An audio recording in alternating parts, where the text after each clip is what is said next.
All right, gentlemen, we are underway.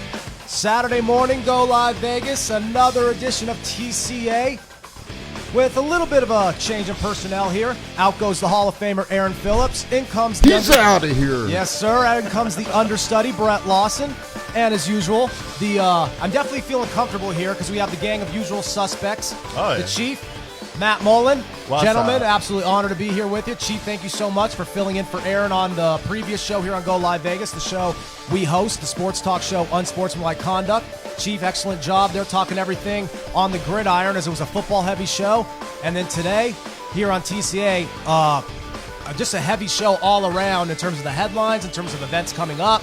We're going to have Eddie Edwards on coming up in a little bit at the top of hour number 2. So a big show. I got to luck out and be Chief. Go ahead. Now Thanks for having me on, first of all, and good morning, everyone. Welcome back.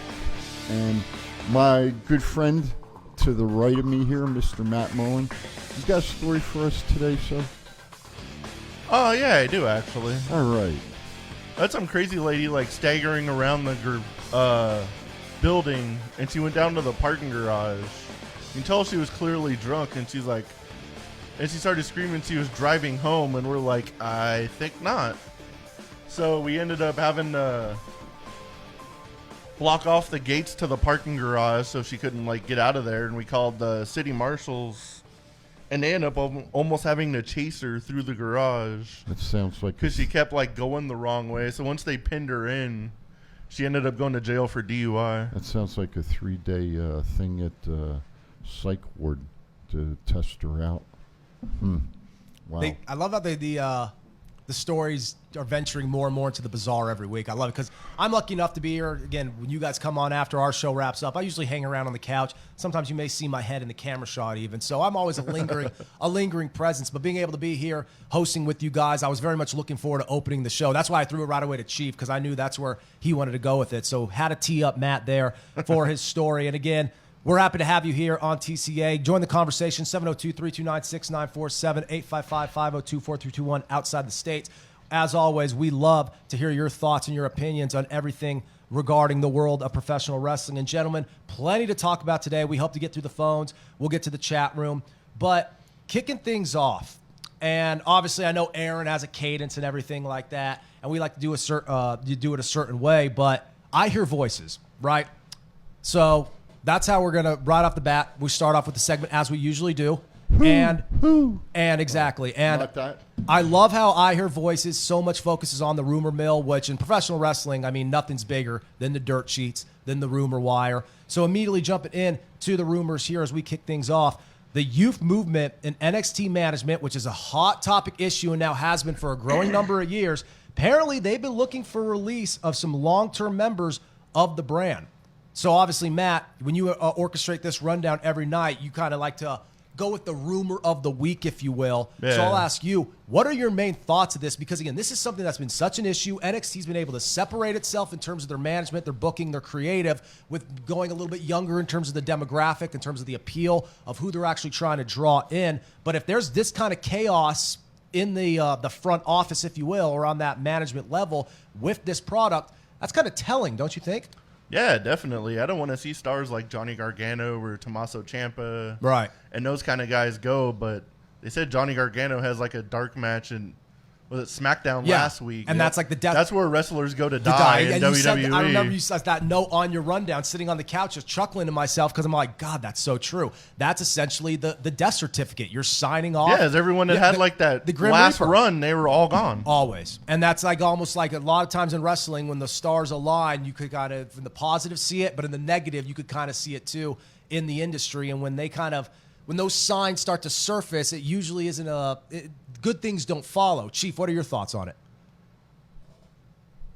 Where's Triple H? There you go. We need him. Because it all goes upstairs. It's his baby. You have to think that at some point you have to wonder what does he have to do with all this in terms of, obviously we know what he has to do on the day-to-day operation, but how does he salvage something like this? You know, but the interesting point is when 2 years ago you saw Triple H and Shawn running it on a daily basis. and it was such a good product. Not because Kevin was on there, and I wanted to watch Kevin, but it was a good product from start to finish. They've had some good quality wrestlers come in through the training facility and make it up to the big stage. But you look at what they're doing right now on NXT, and it's not. I guess Sean's running the day-to-day operations. Yeah, you said that now on the show last week, which is a big point. But Triple H isn't there, so how well does Sean and Vince and Tom Pritchard think alike? And is that where the quality of the product has gone down a little bit? Now, last night on SmackDown, I saw a couple of NXT wrestlers up on SmackDown last night that came up, I guess, this past week. So, as you say, is the youth movement taking over a little bit, and are they moving them up to try to get them quality matches on the big stage? And it's hard to be consistent when the guy who's, it's not obviously his namesake, but in a way it is because it's his vision. You know what I'm saying? So when the guy who's kind of steering the ship and spearheading the creative direction kind of just vanishes, and it's so synonymous with Triple H and just how he approaches the business from a mental, psychological standpoint. When he's not there, and someone like Shawn Michaels, who, let's just be honest, likes to kind of wrestle control in his own right. Now, again, this is his buddy Triple H. It's going to be a little bit different. But either way, Shawn, he's going to take it upon himself to try to make the big move, or at least try to keep everything stable and impress on the surface, to where he's going to try to make good by Triple H. In a way, can that be a detriment because Shawn doesn't have the same type of skills from a management standpoint or just from a creative standpoint that Triple H has? Can Shawn be trying too hard to make his buddy proud? But that's splitting hairs, because we could have those conversations all day long, because ultimately it's going to go off of results. If the results on NXT were a little bit more consistent, there'd be a different conversation. And that's what leads me to this next question.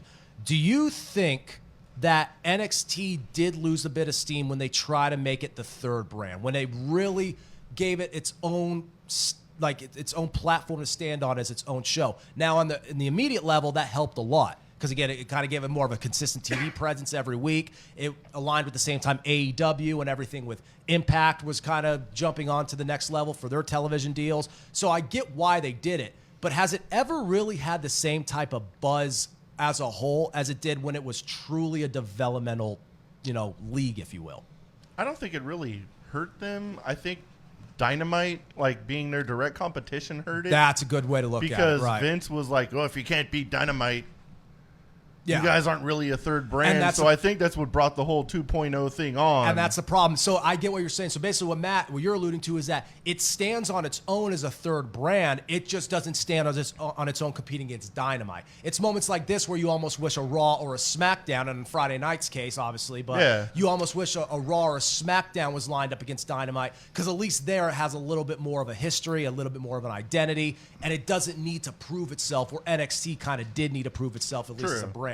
So I actually agree with that, too. I don't think it's more so the concept of having it as a third show. I think you just kind of it lucked out in AEW's favor, not so much in WWE's favor. Yeah. AEW lucked out by having that third show, that new show, trying to make its bones align with now the biggest show in pro wrestling every week. Yep. Right.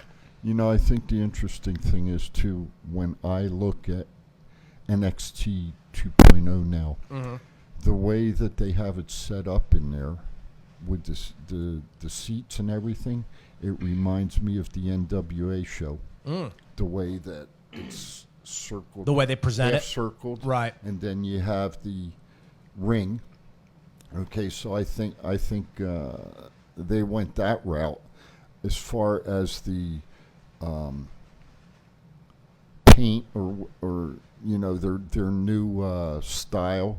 When they open up and everything, I like it. I think it's different from that aspect. But then when you get to it, and you see the wrestlers, I'm glad the Gargano's there. I'm glad that some of the other wrestlers are there. You know, where's Timothy Thatcher been? Right. Supposedly he's injured. Okay. You know, haven't seen him. Finally saw the fella from England who wasn't on the show for 2 or 3 weeks. He finally showed back up on the show again this week. Likes to break fingers and elbows. Pete Dunne? Yeah. Pete Dunne. Who? Yeah, and you even you got to remember, you guys mentioned a couple of weeks ago. Where has he been? Yeah. So I mean, I'm glad to see that. To me, those type of wrestlers need to be there to help the youngsters develop and keep them safe in the ring. Okay, that to me, that's the important factor. But then you look. I think the women's division is strong. Their women's division, you know, not because of the new, you know, your favorite group coming into, and I'll leave it at that. Coming in, the hubcaps coming into NXT now. Did you call Mandy Rose a hubcap? I did. I love it with such She's conviction. got headlights. She got a good bumper too. I won't disagree. Are we a with you. clever? Hey, Aaron, can we get a little bump tisk? Yeah, yeah. You like that one, did you? Let me ask you guys this: in terms of because here we are in the aftermath of last week, widespread cuts. It was the main talking point of your guys' show for pretty much the whole 2 hours, 18 people. Cut. right as it should have been last week. How do you think it is on a television standpoint? Because again, sometimes in terms of the TV presence, these cuts don't have a lot of an impact. They don't change much. You don't even notice they're gone. Sometimes you do. And last week, the names in those cuts, it was one of those cases where some of these names could have not backbreaking effects on the company, but there's going to be a little bit of a continuity lapse there. Like, what are your thoughts on just how trying to maintain everything on a television episodic standpoint when, you know, you just purge your talent like that? Yeah, definitely. It seems like a lot of them people were missing off TV to begin with. Right. So it didn't really hurt like storylines too much. Because there was no consistency there anyway. But when like you're invested in these people, like Karrion Kross, like everyone in Vegas loves the guy. Yeah, I So mean, as soon as he Chief got is still, cut- that's still reverberating with Chief right now. Yeah, as soon as he got cut, everyone's like waiting for him to appear on Raw, and all of a sudden you're just like, he's freaking gone. Mm-hmm. But now, like, the local promotion's bringing him back, hopefully in February. So, Yeah. Let's hope selfishly for us, we'll see him sooner than later. Yeah, it's one of those things where we may luck out, but it was at the expense of him now no longer being involved with the promotion that was going to get him to where so many people on the local scene thought he should have been all along. Everyone thought he was going to be like the main event of WrestleMania in a couple years. Yeah, and he Just rode the the thing fast. they had of like NXT. He rode the fast track too. I mean, a Yeah. lot of times in NXT, you're kind of boosted to the moon and back. He was that times 10. He at least it looked like that he was positioned initially, but then with some inconsistencies in terms of how often he was seen, it may have not been a surprise that he was cut given what we've seen from him recently, but it was surprising that he was cut given what a lot of people thought was in store for him, is what Chief kind of alluded It just to last week directly as well. seemed like he was buried by somebody. Yeah, right. Yeah. How do you go like from like that to NXT Yeah. to you lose your opening match on Monday Night Raw to Jeff Hardy while you're undefeated? And that's what's so nuts. And you have to wonder, like, where there's obviously the accountability issue. You guys talk about it all the time in the show. I mean, you have T-shirts talking about how the creative team sucks, how the writing team sucks.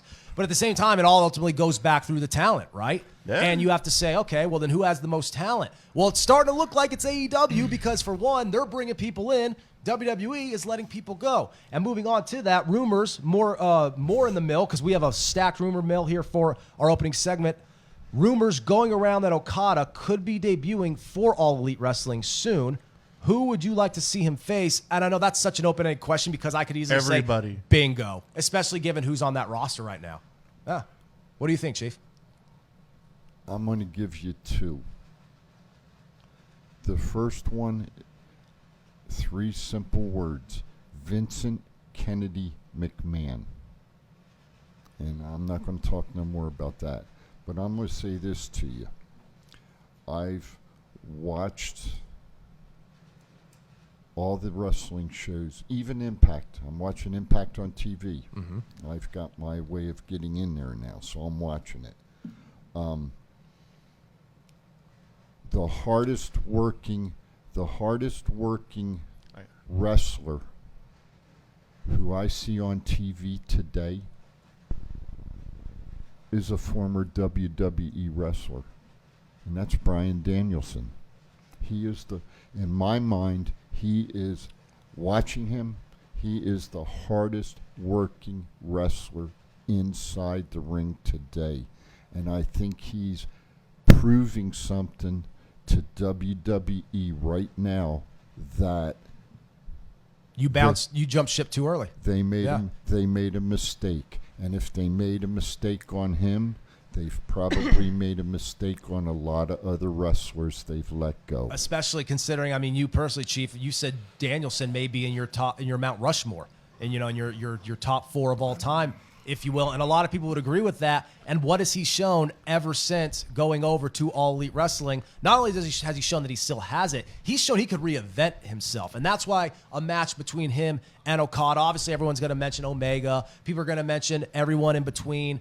But Danielson, and obviously Punk, but Danielson and Okada, just given the styles, is one that I would like to see off the bat, because the sequences you could have in a bout like that could just be mind-blowing. I'm just going to say this real quick because it's down on the run sheet a little ways. He's got a great match today against another WWE wrestler that was let go, Mr. Miro. Yeah. Okay, so there's another great match today that Mr. Danielson's going to have. So, it all starts at the top, and is it time for Mr. McMahon to part ways with the company? But my real question is, where the hell is Triple H? Yeah, the question's going to keep going back to that. I'm really worried, and I'm going to be honest. I'm worried about him. I really am. On a personal level, you're saying? Yes, because we haven't heard anything at all, other than he had a heart procedure. And it is rare, because Triple H, so much of what he's been able to do, and so much of the reason why he's been so good in that role as he transitioned from it basically 10 years ago, is because he is so good at constantly staying present. I mean, like, the building could literally be burning down, and he's the guy who you want to send out in front of the media, in front of the press. He's a PR just dream. He's everything you could want. And with him not moving that ship and really kind of moving the needle at the same time, it's going to make things a little harder. One last thing in the rumor mill as we wrap up. I Hear Voices go to our first break. Rumor is that the Mysterios are heading for a breakup and feud on TV. I'm excited about this because I haven't liked anything regarding the Mysterio. I just think it's corny. I don't like father-son angles in professional wrestling.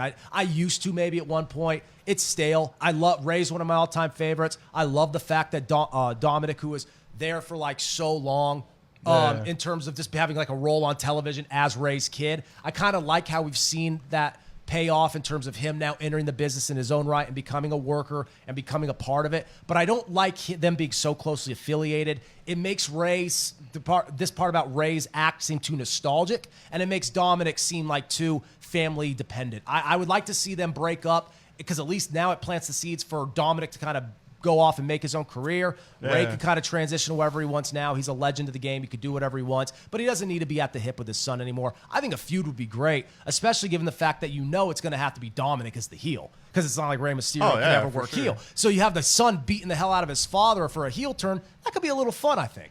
So when that happens, does the sister come back on TV? Right. The whole family could end up coming back for that. Yep, Angie and everyone else. It would definitely be a good feud. I'd love to see, because if Dominic and Ray are like that close together, Dominic will never get out of his shadow. So he needs to do something. Exactly. And at least that way, it could be the first time in a long time that Ray has done something interesting. I mean, the last time that Rey Mysterio has kind of really been involved in a storyline that simply involves the greatness and the respect of Rey Mysterio being on the line, where, kind of his own legacy's on the line. It's been a while, so you could kind of pull the strings with that, tapping into what you could do with Dominic, but we'll have to see. Again, join the conversation, 702-329-6947. Outside the States, get us at 855-502-4321. 2 hours of conversation surrounding everything in the world of professional wrestling right here on Go Live Vegas. So that does it for Out Here Voices. Gentlemen, we're off and running. I'm happy to be here with you. It's Brett in for Aaron, the Chief, Matt, TCA. We'll be back here in just a few moments talking plenty more in the world of the Squared Circle. It's not the worst podcast ever, is it? It's the best podcast. Thoughts count anywhere. All your wrestling news, all your hobbit hey, all your gimmickry. Go on over, listen wherever your podcasts are downloaded. The Thoughts Count Anywhere podcast. I'm the big LG Doc Ellis. That's my endorsement. Booyah!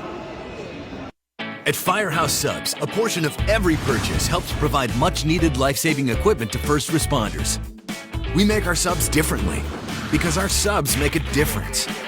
Firehouse Subs. Enjoy more subs. Save more lives. If inspiration is the beginning, where does it lead? Experience the 2021 Mazda 3 sedan and see where inspiration can take you.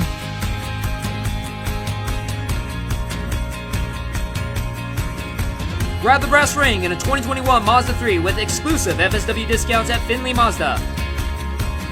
Get Garth today at the Valley Auto Mall.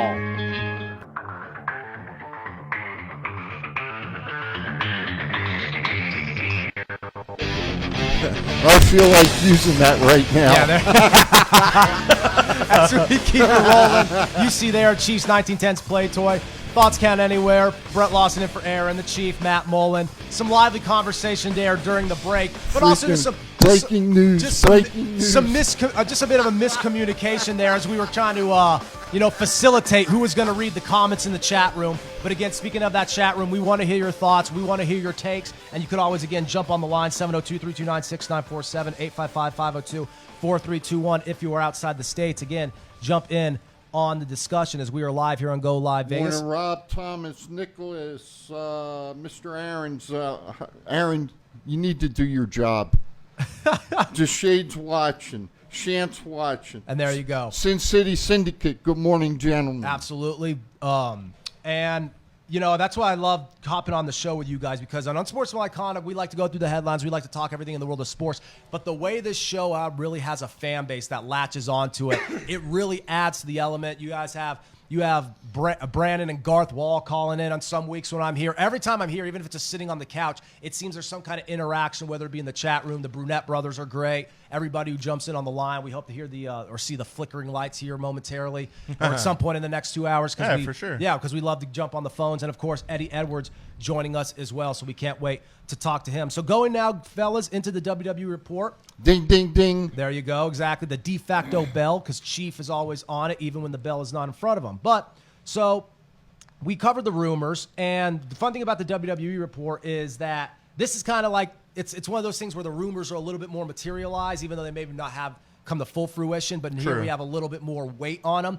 So The Rock was asked in an interview if he was going to face Roman Reigns at WrestleMania, and he said there was no truth to that. Now, again, this is one of those things kind of like I just mentioned. It's been rumored for years, nothing's set in stone, but it's a little bit more at this point than speculation, and that's why something like this, even though if it's downplayed and doubted by The Rock now, we're still going to latch onto this because it's been perfectly clear that this is what the company's been wanting to do with both of these guys for a long, long time. Even before Roman Reigns really was the top guy, it was pretty obvious that at some point all roads were leading to Roman versus The Rock for similar reasons like we just talked about before the break. They love to have their family-oriented storylines. They love to do the relative versus relative, whether it be brother, father, son, whatever. Here you have it again in one of the most royal bloodlines in the history of the industry. This is going to happen at some point, and even if they don't have a main event match at WrestleMania, even if they don't have their passing the torch moment, they are going to have an interaction that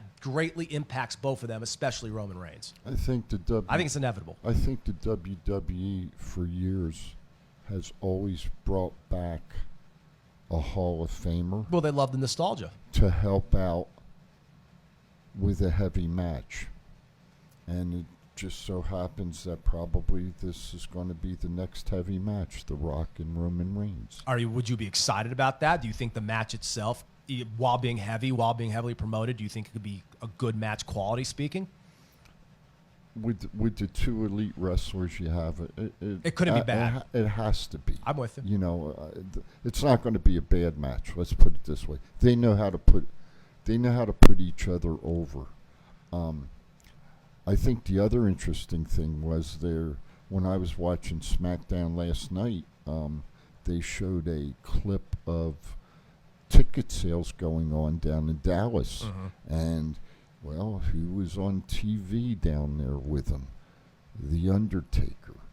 And I thought that was very interesting that they, asked him to come up from his home in Texas to help out with the couple promotions that they had. They had one with children who had medical needs. And so it was good to see him there. And so to me, it's just funny that they keep bringing the Undertaker out or Kane out. Yeah. John Cena to help out with ongoing projects that they have. You dance with the ones who brought you there. And sometimes it works to their benefit, sometimes it works to their detriment, because you could have a case where it's like a John Cena and Roman Reigns to where it does great things, much like what they did with The Rock and John Cena. You use that to kind of transition to them being the top guy, but you could also have a Goldberg-Lashley situation where Lashley's greatness and his brilliance as of late is overshadowed by a guy who has no business being in the title picture. It's that slippery slope, Matt, that kind of works both ways, depending on which side of the coin you land on. They always got to bring these nostalgia acts back because 10 years ago they said they're never going to have anybody bigger than the company, so they have to rely on the people that are bigger than the company. And nostalgia is immediately synonymous, like anything in sports, entertainment, pop culture, it's synonymous with comfort. And with nostalgia's comfort. Yeah, and with the whole Rock thing, everyone's like, oh, he said they're not going to do it, and blah, blah, blah. Like, do you really think he's going to come out in an interview and just be like, yeah, we're the main event of WrestleMania? Right. Like, who's actually going to say that? They got to build it up somehow. No shot. There's no way they would let that go, off Vince the handle would, now. Yeah. freaking have a heart attack No if he was doubt. to be like, yep, that's the main event. No doubt. See you in April. And that's why, again, going in the rumor mill of professional wrestling, it's a segment you guys, as we did earlier, you start every show with that essentially because the rumor mill is so powerful. But it's powerful because, again, there's always an element of doubt because of incidents like this where a guy denies it. He says it's not going to happen. He says my lips are sealed. I'm throwing away the key type of thing. And then we kind of forget about it. It's actually brilliantly done. So I think you just said it all right there, Matt. The fact that he's so quick to dismiss it is almost, in a way, more suggestive that it's going to happen because there's just no way he would nonchalantly say in a press interview, oh, just wait, me and Roman are going to throw down at Mania coming up soon. It's just not realistic, so I'm with you. What are your thoughts on the match? You said it wouldn't be a bad matchup, Chief. What are your thoughts on the potential buildup of it, though? They have to have a build-up. But I'm saying, like, do you think it could work in 2021 or 2022, I should say? If the Rock's schedule allows it, absolutely. There is no doubt in my mind that it would work. But I'm going to go a different route, and I'm going to throw two things out there. Number one, men have world championships. Women have world championships. Men have tag team belts. Women don't have tag team belts. Yeah, they do. Except in NXT. The two other hubcaps are women's tag team champions. Okay. You're right.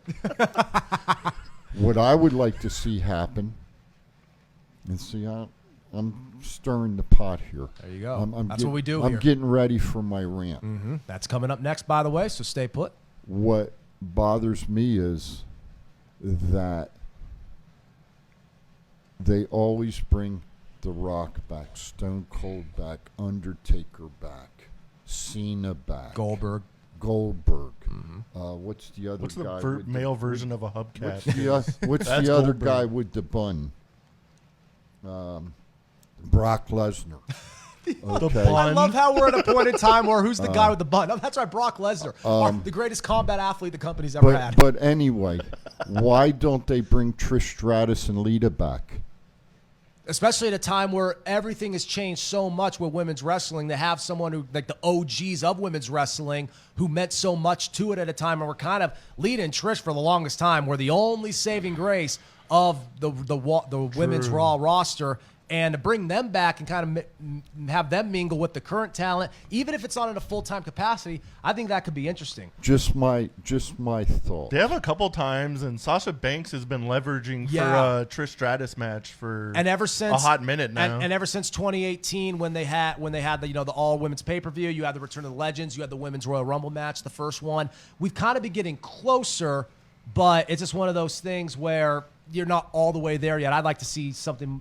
I'd like to see something more along those lines too. If all right. it wasn't for Alexa getting hurt, I still want to see that Alexa versus Trish match that no ended doubt up getting canceled. And the build up to that was going to be great, given the fact the way Alexa was on the mic and the fact that Trish can make it work with anyone. Because when you're a legend coming back, the crowd's going to respect you. They're going to cheer for you, and it's easy to get heat as a heel in the opposition to that. Chief, I'm going to say this, and we'll close it. There was not a harder worker than Lita in the years she wrestled. Mm-hmm. I'd put her up against Stone Cold. I'd put her up against The Rock. I'd put her up against Undertaker. Any of them. She was a hard worker. And an innovator. And to see... Did stuff women had never done. She could do a flip off the top rope, couldn't she? She had the best moonsault in the business. And she wore thongs, too, so that was... What a way to... I like that. And that's how we tee up Chiefs Rant. Hell yeah! Which is coming up next, but first, a quick word from our sponsors, the Brew Brothers. The Brew Brothers is brought to you from Top Rope Collectibles. Yeah. Check out Top Rope Collectibles on Facebook and search the Brew Brothers. Yeah. And their show airs every Sunday. I think. I thought we had an ad. I didn't know there was. I didn't know if it was a live read or what. It was a live read. Okay, there it's a live read. It was a live. Aaron didn't bring it. It was a live. Yeah, it was a live. Sorry, Thomas. It was a live read in which the script I was never sent, but all good. Thomas, much appreciated. The Brood Brothers do great stuff. I was very happy to be able to meet them finally in person at Unicon and actually be able to share the set with you guys when we had Sledge on. So obviously, huge fans. They love joining the conversation. And I'm very happy because their sponsorship was a big reason why this great show was able to expand to 2 hours. And, of course, it's a big backing support system for the Chiefs Rant, which it is now time for. Okay, good. That was a good song.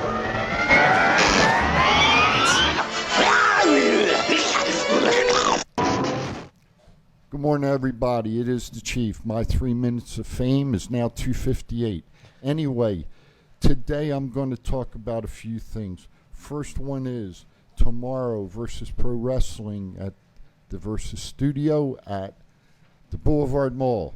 Secondly, next week at Sunset Station, Mr. Scott Hosey and Power Play Sports Collectibles will be doing their monthly show.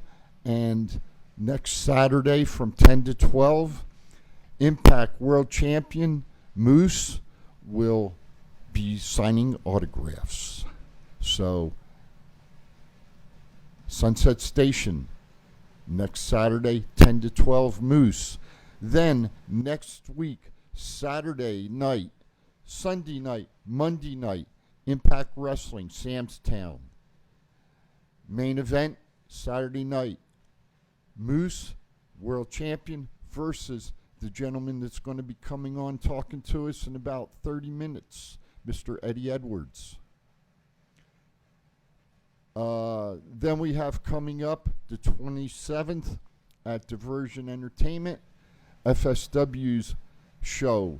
Monthly show coming up, start time 7 p.m.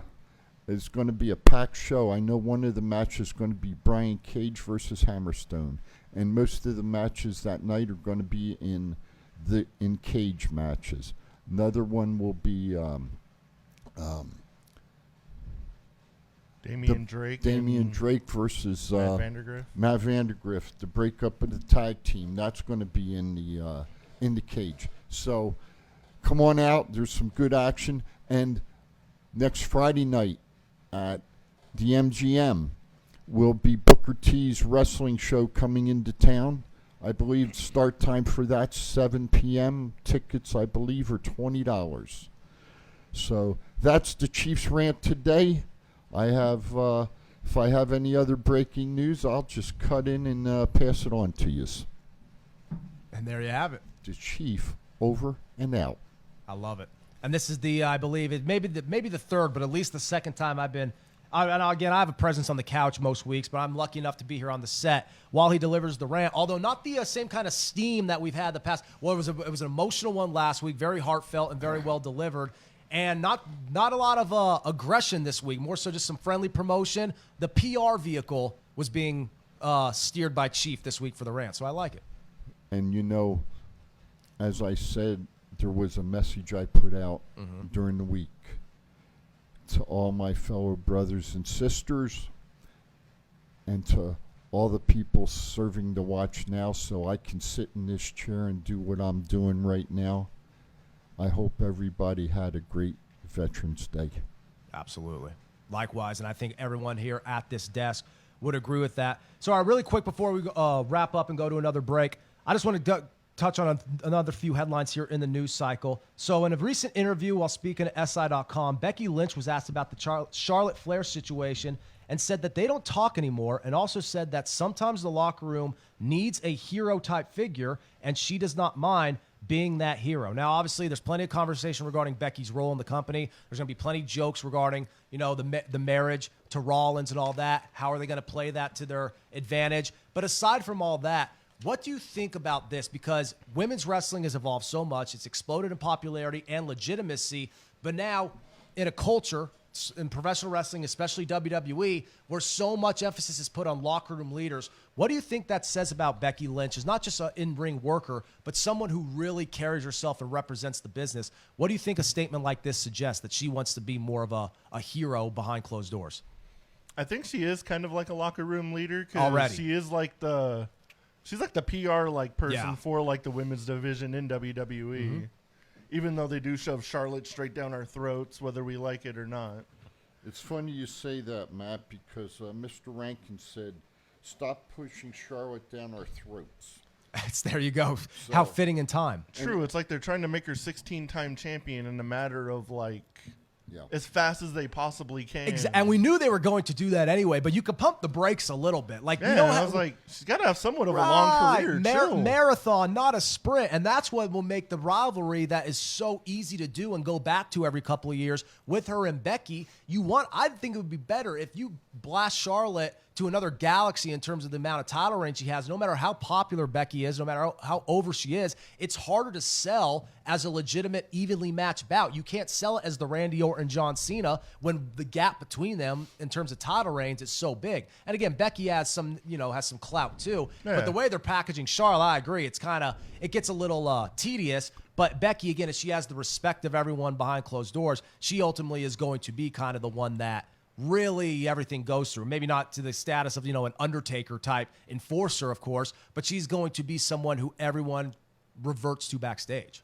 I still wonder if they are just playing all this stuff off for the cameras and even for interviews, because I've talked to Charlotte quite a few times, off cameras and all that kind of stuff, and it seems a little fabricated.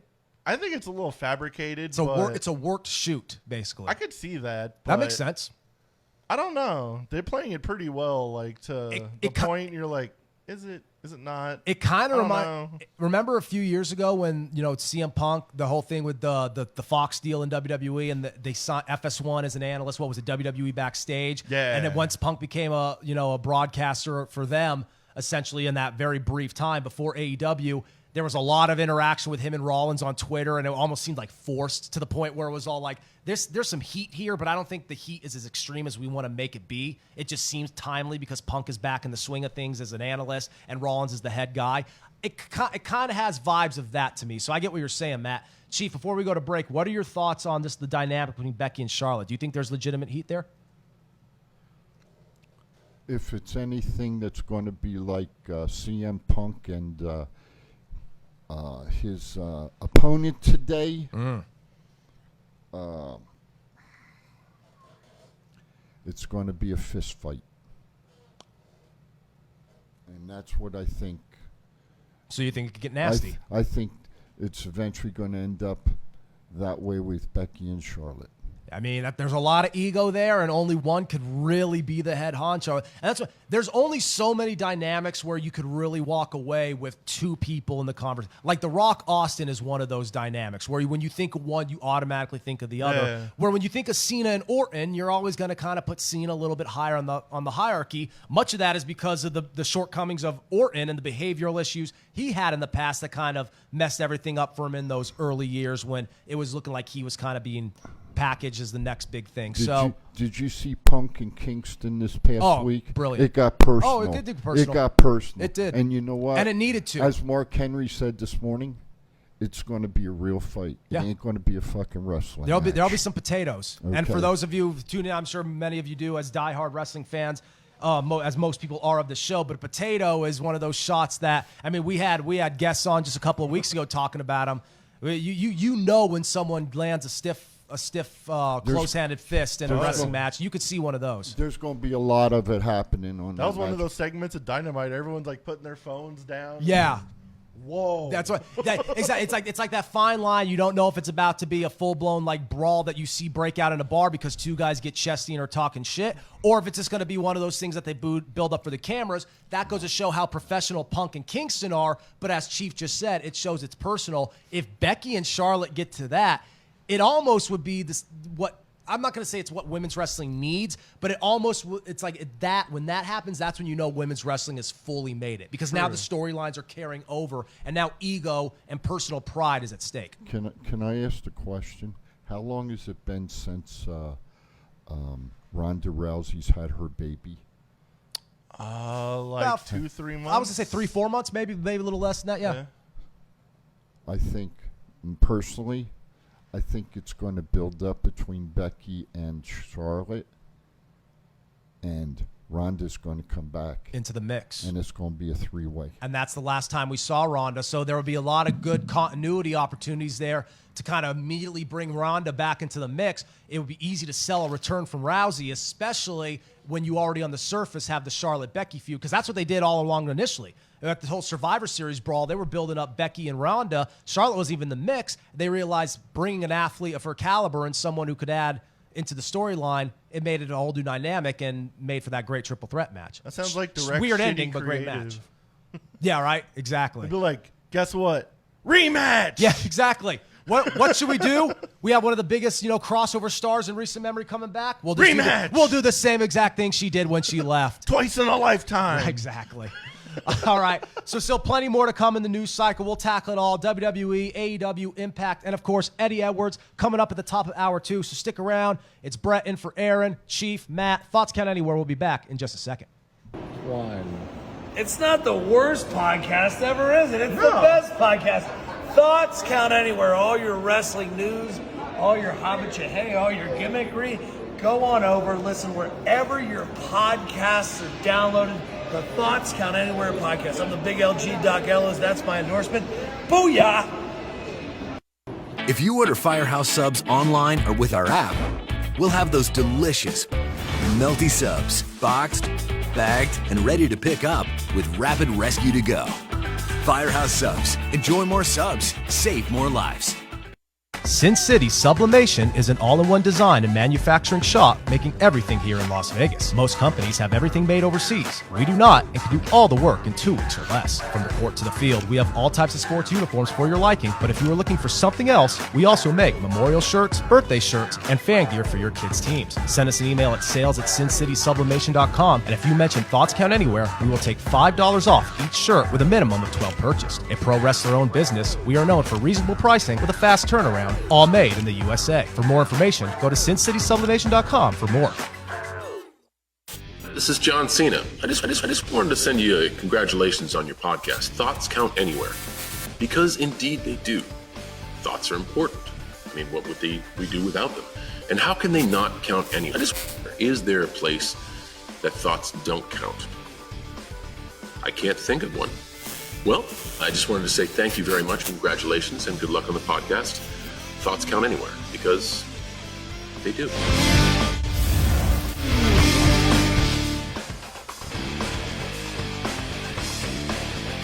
All right, keeping it rolling here on Thoughts Count Anywhere on a Saturday morning from the Go Live Vegas studios. Brett Lawson in for the Hall of Famer and the voice Aaron Phillips, joined by the usual gang of the Chief and Matt Mullen again. Quick reminder, join us in the conversation. Jump on the phones at 702-329-6947. If you're outside the state, you go ahead and punch in 855-502-4321. We'd love to hear from you. We'd love to hear your takes. We'd love to hear your thoughts on everything going on in the news cycle. And, of course, jump on that chat room in the Facebook comments, as so many of you do on a regular basis. We love hearing your side of the story. And keeping things going here as we wrap up hour one and get ready for Eddie Edwards, I just want to ask you this, Chief, because you brought up a great point during the break. We're talking about how much the ego and the need to be number one is going to be a driving factor between Charlotte and Becky, probably their entire careers, even if it gets personal in a way that we've seen CM Punk and Eddie Kingston get over on AEW. And you brought up an interesting point out, bringing Ronda Rousey into the mix would really kind of flesh that out. Immediately once we went into the break, you mentioned another name, and that is Natalya. And go ahead and share really quick, as before we move on, why exactly you think she would kind of fit. Because this is someone who we know has paid their dues, even at sometimes in a comical, shameful manner. She's really earned her stripes, so to speak.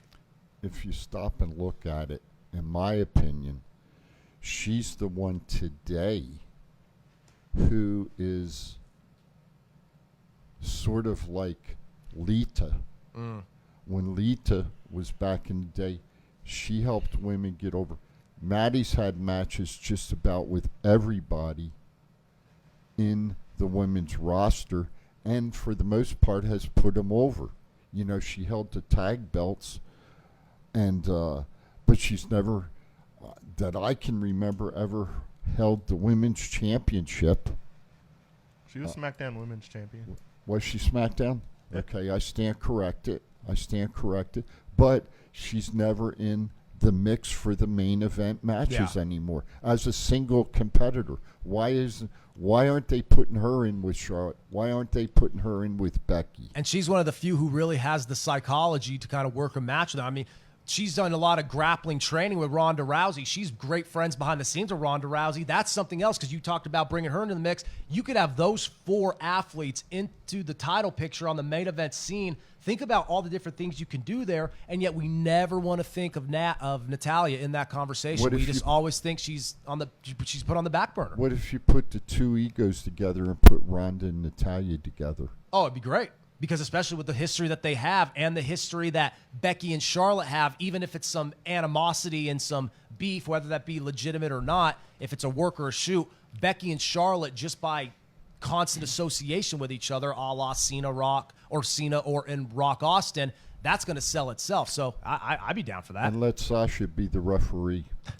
I mean, here's my thing about Sasha. It's so sporadic in terms of when she's relevant or not. And a lot of that is shooting for The Mandalorian and getting into acting and injuries. And then there was a whole squabble with, the management and her future in the business. But it sucks that Sasha is only brought up in that conversation every once in a blue moon when it seems like the stars align. You know, Matt? She's definitely like one of the best women out there. Oh, of all time. Since the whole women's revolution, the entire women's division has been based around the four horsewomen. Yeah. Bayley, Sasha, Becky, and Charlotte. Mm-hmm. So all the rest of them don't really have much of a chance. Instead of getting they don't have feud traction with one of those four people is the only way you're getting on television. And even of those four people, there's even like the upper half being the two of the pair of Charlotte and Becky. Even they kind of have some leeway over Bayley and Sasha, who in their own right have done incredible things. And obviously Sasha with the main event against Bianca at WrestleMania this past year, monumental. It was historical. And I just hope we get to see both Bayley and Sasha kind of back into that forefront, because it's inevitable. We're going to see Charlotte and Becky. Keeping it going on the news cycle here. The official Twitter account for the Staples Center in L.A. states that Brock Lesnar will be in attendance for SmackDown come December 10th. So obviously, Who cares? Exactly. Is that something or nothing? Chief voiced his thoughts. He They does. say he's going to buy a front row cares? ticket. Right. And then flashes the camera when security tries to kick him out, He right, oughta- on TV. He ought to buy everybody a ticket. He can afford it. He just run out the Staples Center. There you himself. go. Anyway, our boy Shant in the chat room says, guys, but Rhonda's done with everything. Let her live her life and her family she wants. So Yeah, I mean, you got to respect that too. It's up to her. The question is that with some of the things she said on Twitter and just some of the overall opinion she's had of the industry, an industry that she was so broad-eyed and bushy-tailed to join, that just seems so out of the blue. I think a lot of people want to see her to return to kind of rectify that. But at the same time, if she doesn't want to go, and it's now that she's had her baby and she's living her life on her farm with Travis Brown, she may be in a completely different state of mind than she was just 3 years ago. But, it's like I said over and over.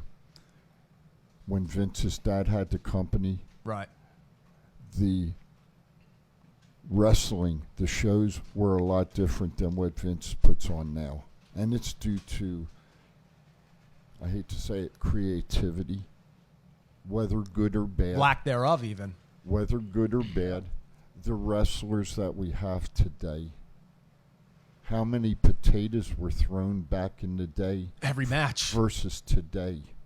Yeah. You go back and look at the wrestlers back in the 60s, 70s, and 80s, look at their ears. They had cauliflower ears. Yeah. You look at today, they're la-di-da boys. I heard, honestly, that's a great point, Chief. I read a tweet one time, and it was from a sports writer who covers all things combat sports, boxing, pro wrestling, and MMA, and he does a great job. His name is Jonathan Snowden, and he tweeted one time, back in the day, professional wrestlers walk down the street, and you think, there's a guy that could kick my ass. Nowadays, they're essentially theater kids who do CrossFit. And that's perfectly okay, because for that very reason, that's why there's that uptick in athleticism. The caliber of just overall, the fluidity, the explosiveness, the caliber of athlete is so much greater than it once was, but there's not the same type of edge. And that, again, I'm a millennial. I'm a 28-year-old saying that. I'm not one of these old heads saying, get off my lawn, wrestling sucks now, it used to be good. No, there's a lot of truth to that. Now, again, there's always been shooters. There's always been guys who don't dabble in shooting and have been,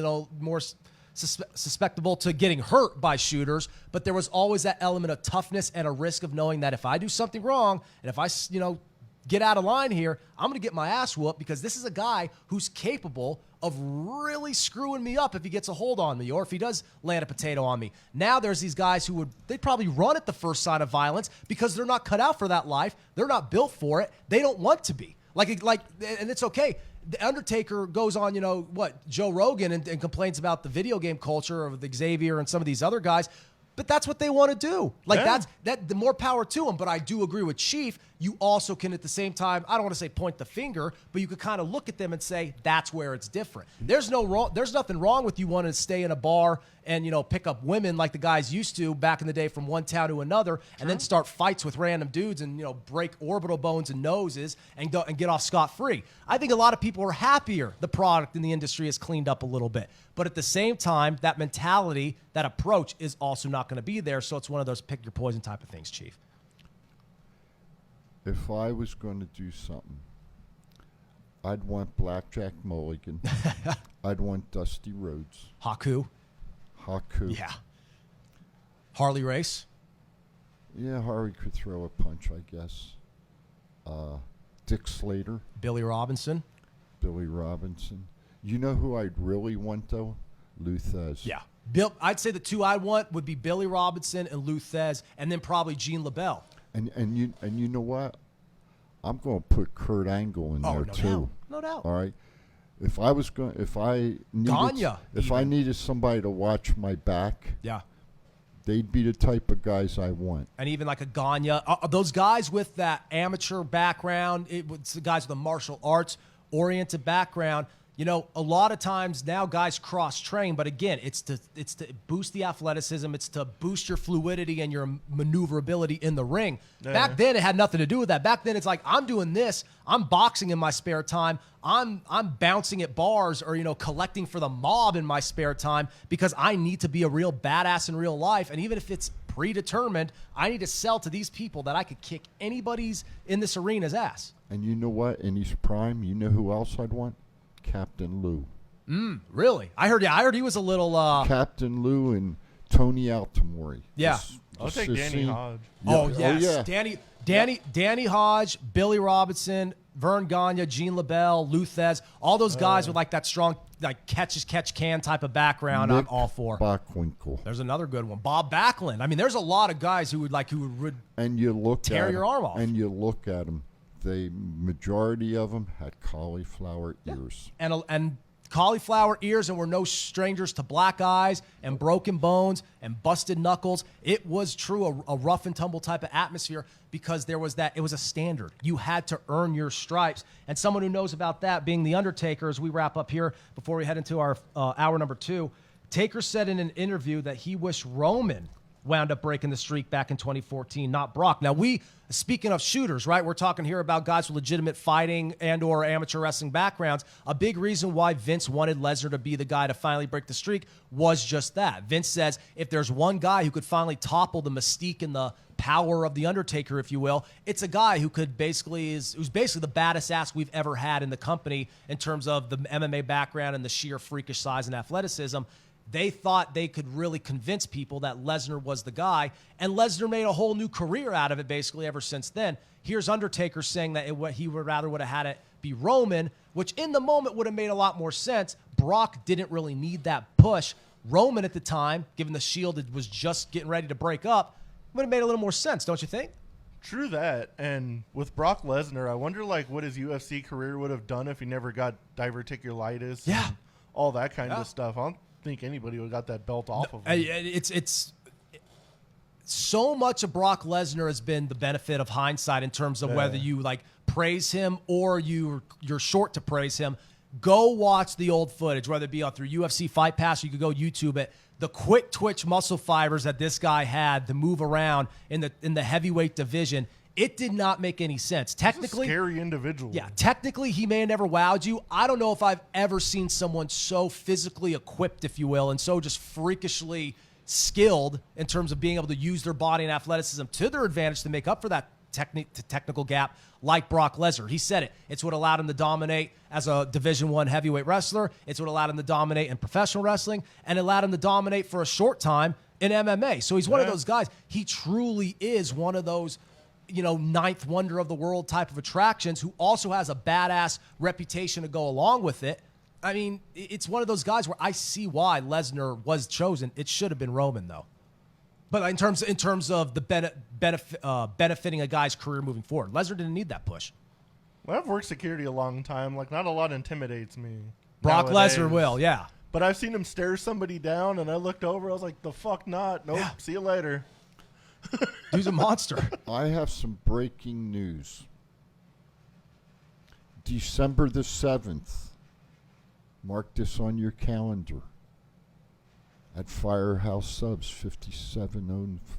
5905. 5905. That's your line. 5905. Suite 109. Suite 109 on Eastern Avenue at 7 p.m.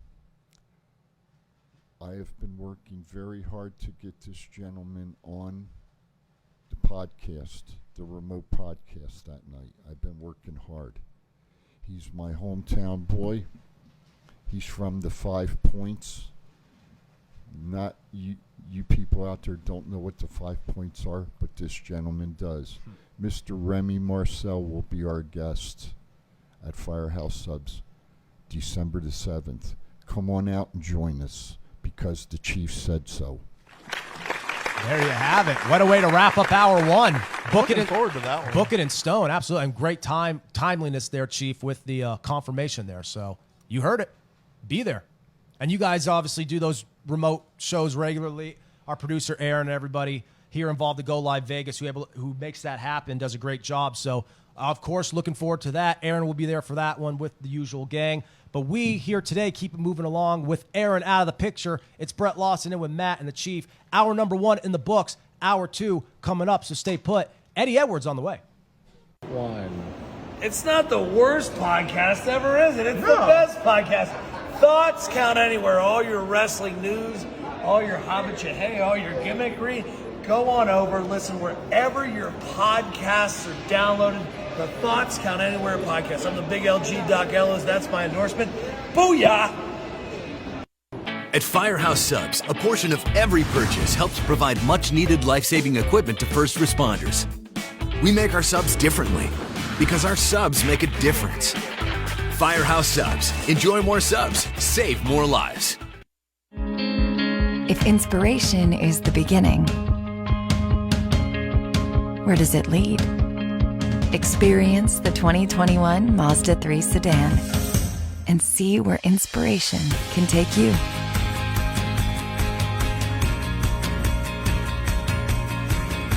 Grab the brass ring in a 2021 Mazda 3 with exclusive FSW discounts at Findlay Mazda. Get Garth today at the Valley Auto Mall. Back in for the second hour of Thoughts Count Anywhere. And my cohorts in crime here said I need to elevate myself a little bit. So on December the 7th at 7 p.m., Firehouse Subs, 5905 Eastern Avenue, Suite 109, we are going to have the 86er himself going up for the Nevada State title against Klaas, Mr. Remy Marcel. And brother, am I waiting to have you at the remote podcast, because everybody thinks you're from Vegas, which you are, but you and I are homegrown from the Garden State. You know what Bret Hart said about New Jersey? I could care less what Bret Hart said about New Jersey. I'll take him out with a kendo stick. Well, all right. So obviously Chiefs up the ante there. So at Chief, before we go ahead and set up Mr. Eddie Edwards, are you get all that off your chest? You good to go? Hey, I'm ready, man. Awesome. He's ready. Matt's ready. I'm ready. And our audience is ready as we now bring him on. Currently signed to Impact Wrestling, a former 2-time Impact World Champion, 2-time Impact X Division Champion, and a 5-time Impact World Tag Team Champion. With plenty of timely news, as we will get to hear momentarily. He's Eddie Edwards, and we thank him so much for joining us here on TCA. Oh, man, I'm doing well. How are you guys doing? The thunderous ovation. He's stoked. The next champ. I heard kendo stick, and I'm ready to go. Let's go, brother. I'll be there front row next Saturday night. I'm in your corner, and I'm looking forward to you winning the damn belt. Hell yeah, man.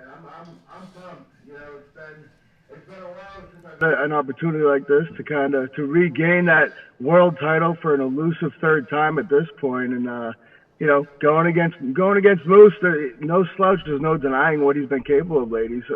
So I'm looking forward to Las Vegas. I always am. So I will be looking for you front row, and maybe you have a spare kendo stick just in case. We never know what's going to happen. Just have one maybe if they let you in the building with it. That might, well, hey, that might be if he even makes it, man. I hear he's got a signing out here next week or something. Sunset Station or something, so I might hit him with a kendo stick out there. Who knows? Now we're talking. I like where we're at. I like where we're at.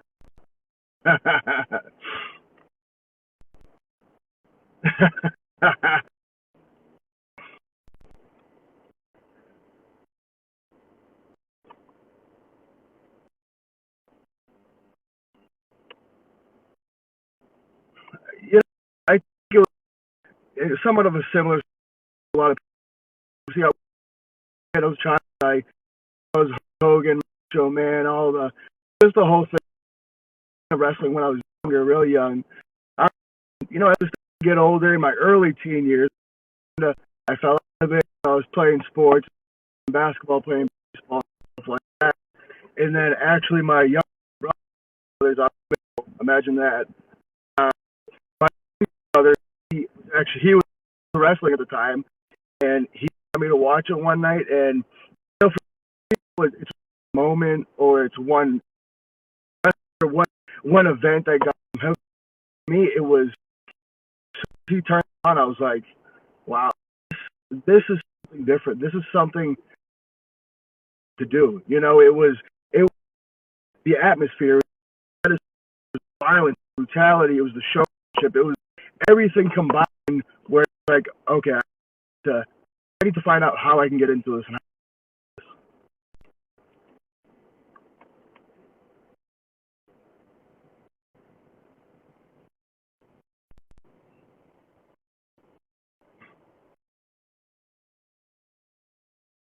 Are a little bit more modern or kind of in the middle there. Killer Kowalski's full-blown old school. Do you think that kind of gave you a certain advantage? Because we were even talking about that before you came on, how that old breed just has a different mindset.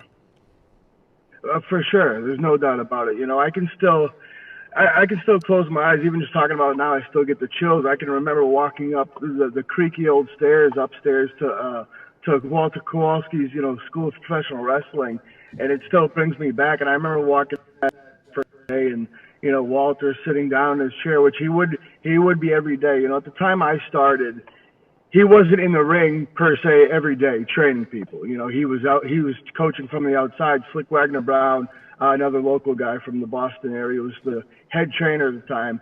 So Walter would be there watching every day. He was the first one there. He'd be the last one to leave every day. And when you go in there, just by the lessons that he teaches and the things that he shows you, that, by the time when he was coming up, it was very different. And he taught us how to protect ourselves.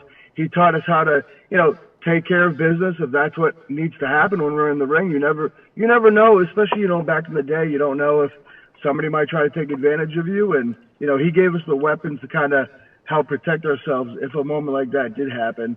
And just his mentality is, especially compared to today, it was very different. I'm very honored and I'm very happy, at this point in my career that I was able to kind of get in with that old guard where, times have changed and times currently change, but there's moments, every time I go out to the ring or I'm in the back, I'm grateful that I was able to train with somebody of his caliber.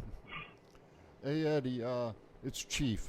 I have to say to you, I saw you years and years ago when you got your start, and I'm going to take you back memory lane. New England Championship Wrestling. Oh yes, the one and only Sheldon Goldberg. Yeah, where was buddy. Where was that show? Was it Quincy?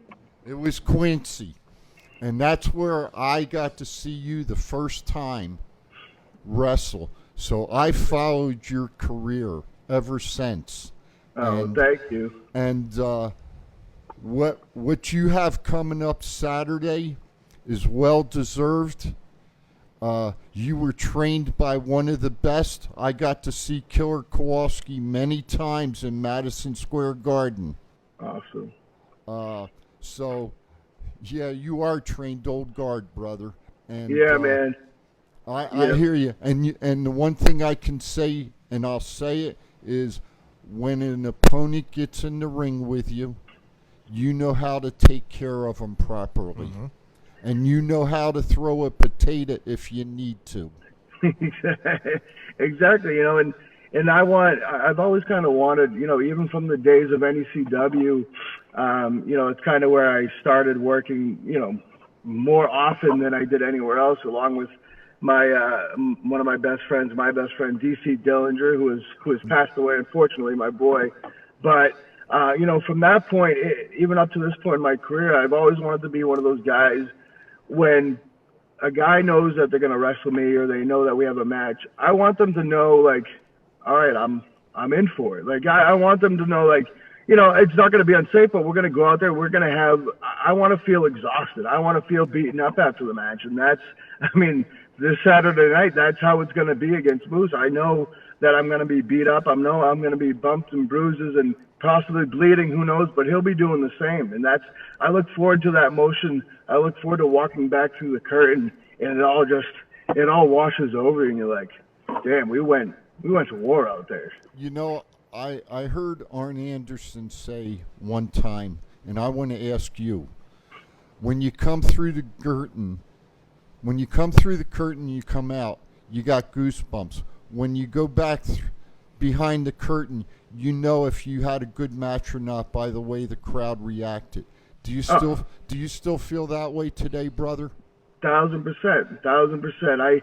I still say, I remember Taz said one time in an interview, I think it was after he retired, he said he was standing in the back and, his music was playing and he didn't have those goosebumps, he didn't have butterflies, and he knew, that was time to get away from it. And for me, people try to say they're not nervous and stuff before going out. But same thing. I enjoy those butterflies. I want those goosebumps as the music's playing. You're going out there, you go, you give it your all, and then, like you said, you come back through the curtain, and you can tell by the atmosphere in the back, the atmosphere, out with the people. You could tell if you had a good one or not, and you can feel it just in your body, and that adrenaline is still pumping, and you can feel it when you walk back through. And it's great when you look over and you see one of your boys or one of your friends or office or whatever, and you kind of give that look like, we did it out there. That was one for the books, He's Eddie Edwards, and he's taking on Moose live November 20th at Turning Point from Sam's Town, Las Vegas. Obviously, Impact doing incredible things there from the Sam's Town venue. And that's kind of really what brings me to my next question, Eddie. With such a strong influx of talent coming in and out of that promotion, obviously the matchup with Moose is going to be highly promoted. That's a great rivalry, a world title matchup. It's something you could sell a card with, and it's a great main event. But aside from that, is there anyone else in the current landscape that you think you would match up well against? I mean, like you said, the great thing about Impact Wrestling right now is in fact the destination for a lot of people. If they if they quit or they leave another company, Impact Wrestling is now a place that people want to come to, which is a great thing. There was a struggle for a while for Impact Wrestling to get to that point, but now it's at the point where you never know who's going to come in, you never know who's going to show up. And, in wrestling, it's, there's an old saying, telephone, telegram, tell a wrestler. And that's how you find out information. And it's great to hear through the grapevine of people who have come in and done a couple of shots here and there. And they have nothing but positive things to say about Impact Wrestling. And that is something that I take a whole lot of pride in. As far as the roster, Turning Point, and then we have the 2 days of TV tapings the following days after that. The roster right now is so stacked, and obviously with everything that's going on, Josh Alexander, who has a match on Impact this Thursday against Minoru Suzuki, a match that I can't wait to see. He's the guy that I would love to get in there and go toe-to-toe with. Trey Miguel, who continues to up his game each and every time he goes out there. We got Willie Mack, Rich Swann, who are doing great things for the tag division, the Good Brothers, of course. There's just so much talent. I feel like one of the best things about Impact is, one night you could be in the opening match, and then the next night you could be in the main event, and there's no disparity. You're still going to go out there. You're still going to have one of the best cards you're going to see. He's Eddie Edwards talking to us here live on TCA. If you want to join in the conversation, have a question for Eddie, want to share your thoughts with him, go ahead and jump on the phone, 702-329-6947. 855-502-4321 is the line for callers outside the United States. Chief, you have another question for Eddie? I do. Eddie, if you had a chance of one match of anybody who's ever wrestled, who'd you like to wrestle? That's a very tough question for me, but I tend to go for, just off the top of my head and around Impact Wrestling and TNA Wrestling, a guy that I never got to have a singles match with, I did get to have a 6-man tag with, would be Kurt Angle. I think he's obviously one of the best ever. But, I hate to leave people off the list because there's so many guys that I would love to put on that list, and Eddie Guerrero, Bret Hart, Shawn Michaels, Misawa. There's just, I could go on and on. There's so many guys that I would love to step in the ring with, but Kurt is definitely towards the top of that list. I'd like to see you have a match with Killer Kowalski. Of course. I wouldn't have to go toe to toe. I know what he's capable of. I don't want to go through that. The student knows the master well, right? Yeah. Eddie, let me ask you this. You've talked about, obviously, in your start in the business, being able to work with a legend like Killer Kowalski, and one day hoping to get work, or I guess you could say a perfect dream-like scenario, getting to work with a legend like Kurt Angle. But in terms of your personal style and how you kind of developed your own craft, was there anybody in particular that you really modeled your game after? You have like a Mount Rushmore of faces that you kind of idolized growing up. What really kind of made you separate yourself from the pack? For me, I think, it was definitely a combination of obviously my training at Killer Kowalski's and learning that style. And then I got the opportunity to go over to Japan and train in Pro Wrestling Noah, where I lived in the dojo and I trained there just as a trainee at that point. And that very much molded who I am as a wrestler, but also who I am as a person. I went over there when I was, 21, 22 years old, and I'm over there living in Japan. I'm the only American there. I'm the only one speaking English, but the universal language is pro wrestling, and that's what we did.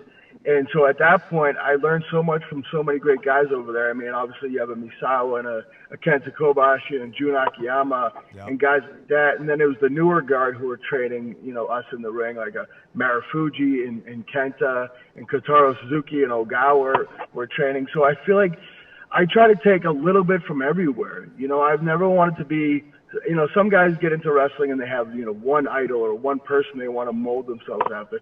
For me, it was always, I wanted to be able to succeed anywhere I went. And I wanted to be able to succeed in America, with Killer Kowalski's training. I wanted to go to Japan and wrestle that style. I wanted to be able to go to Mexico and wrestle that style. I lived in England for 6 months to learn that style. So I very much try to make myself a student of the art, to learn my craft and take a little bit from here and here and here. That way I can use it at any point in my career for whatever match I have. I think one of the best tag teams I ever saw in modern times was the American Wolves. Thank you for that. I mean, we had great times. And I say this with the utmost respect to you and to Davey. I know Davey started wrestling again.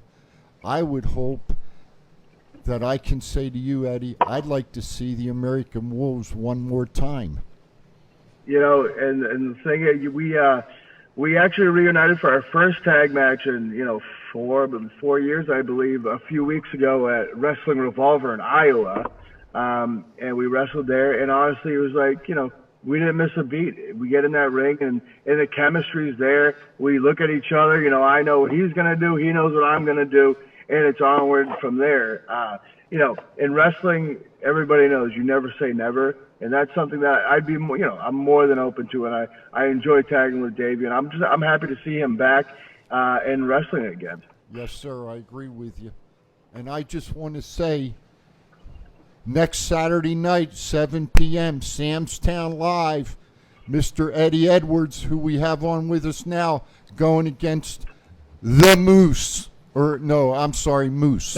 My apologies, Moose. Either way, his name is N-New is all you're going to hear at the end That's of the right, N-New. Exactly, man. Yeah. Have you guys been over to Sam's Town at all, man? Yeah, recently too. Oh yeah, we were Bound for Glory and the TV tapings there. Yeah, and awesome. Hell yeah, it's a great setup. I was ecstatic with the crowd that we had there, so I'm looking forward to next week, man. It's going to be fun. I haven't missed a wrestling show in Las Vegas since 1996. I love it. Matt's consistency's real. Eddie, Hell yes. Hey, Eddie, let me ask you another question. What's it like having your wife as a professional wrestler, and do you bounce ideas off of each other? It's very much a team effort. When we first signed on with Impact, we obviously there's questions we didn't know, and we didn't know how things were going to go because, it's to be with each other 24/7, 365 is it's a whole different level. It's a whole different ball game where before she signed on with Impact, I would travel, she would do independent shows, so we'd have our time apart, and that was whatever absence makes the heart grow fonder type of thing. So when she signed with Impact and we started traveling, we didn't know how it was going to go, but, honestly, it's been great the whole time. Obviously, the fact that I have somebody to do it with, we have a partner to travel with. We have somebody else to wake up with me at 4 a.m. to go to the airport and, make these long travel days. It's awesome to have, my partner of my life with me, all the time. And we definitely very much bounce ideas off each other. It's a very give and take, and it's awesome to see how far she's come in her spot in Impact and how comfortable she's gotten and the way she's grown over the past few years. It's amazing to see, and I love. It's very much like a security blanket to have her with me. I know she's going to be with me. I know we're going back to the hotel together. I know we're going to be staying together. It's a comfortable thing, and I really enjoy that. With all the big matches you've had in your career through Ring of Honor and everywhere else, you've been champion every single place you've ever gone. Do you keep your gear from your biggest matches, or do you have any of your own stuff? I do have. I try to keep like the matches, stuff from the bigger matches. I try to keep my gear and stuff that I wore for it, or if there was a T-shirt for the event or something like that. I don't have them displayed anywhere. I just have them in in a storage area that I have, and because I really cherish my career, and there's so many moments that I do like to go back to and think of, and I don't want to be a guy who forgets about my past and where I've come from and what I've gone through. So I try to keep stuff just as little reminders. And also I have a daughter, so at some point I could bore her with the details of when and where I wore these these pants or these boots or whatever. Gotcha. You know, one name that just popped into my head that I'm going to take you down memory lane. How about Slick Wagner Brown? That's my man. That is my boy. That was the head trainer at Killer Kowalski's when I was there. He was the head trainer, man. Yeah, buddy. I'm actually going to see him today. Ironically, I'm happy to see him today at an independent show outside of Boston. So I'm looking forward to seeing him. And again, a guy that has meant so much to my career. You know, it meant so much to my career, and he meant so much to independent wrestling. He was very much ahead of his time and one of the bigger names in the indies at the time I came in. I got to see him, and like I said, up in New England Championship Wrestling area. It was some good wrestling back then, brother. And, yeah, I owe a lot to him. I really do. One of my fondest and most painful memories would be when I was in Kowalski's, and anytime Wagner came up with a new move, guess who you try it on? You're looking at him like, wait, you want to try what? I can't say no. You got it, pal. We got it. I had a question for you, Eddie. You have probably one of the best theme musics in all of wrestling. Did you have a say so in part of the song, or how did that come about? It took a while to get to that, and I absolutely love the music that I have now. But it's very much trial and error for sometimes. And, we get the opportunity, I guess, speaking for myself personally, where, they send you a few and you get to kind of pick and choose. And if you have an idea that you want to try to incorporate, they'll do their best to do that. But this is one that was, it happened to be laying around, and it was like, this would be perfect. And as soon as anybody heard it, I felt, when you listen to the lyrics and the story, it's like, how does this somehow sum up my career and my life? It felt like I had a real connection to it. And I think people can kind of sense that when your music really emotes what you want, what you're feeling, or how you think when you go out there. Like, I'm taking back what's mine. You can't hold me down. I am the fire. Like, that's kind of the way I feel when I go out to the ringer, each and every day of my life. It just, a happy accident, but also, maybe it was willed to happen. Who knows? Eddie, we'll get you out of here on this. Again, Turning Point coming up November 20th, next Saturday at Sam's Town here in Las Vegas. At Sam's Town, where we last saw Moose, definitely made some big-time news. And that crowd, because we were all there live, that crowd reacted big time. As someone who knows him so well, and as someone who's taking him on with that gold on the line, what does this feel like for you, seeing an opponent that you have a history with now at a point in his career to where now he's succeeding? Has that been kind of gratifying for you, to where maybe this is a rival, but this is also someone that has kind of come full circle just like you have? Does that mean extra to you? I mean, it does. The fact that he left his job in the National Football League. He left the NFL to become a professional wrestler, to chase this dream. I mean, that's something that I can relate to. We all get it. We get into wrestling because we want to chase this dream. We want to be the very best. We want to be the world champion. And I've seen Moose struggle and fight and claw his way to get to where he is now and become the world champion. He did whatever he's had to do. He's done everything that's been asked of him to get to this point. And it is nice to see, a guy who wanted it so bad. I've seen him go through everything to get here, and he is now the world champion. It is cool to see. And it's also, we do have a very long history as far as, at Impact Wrestling.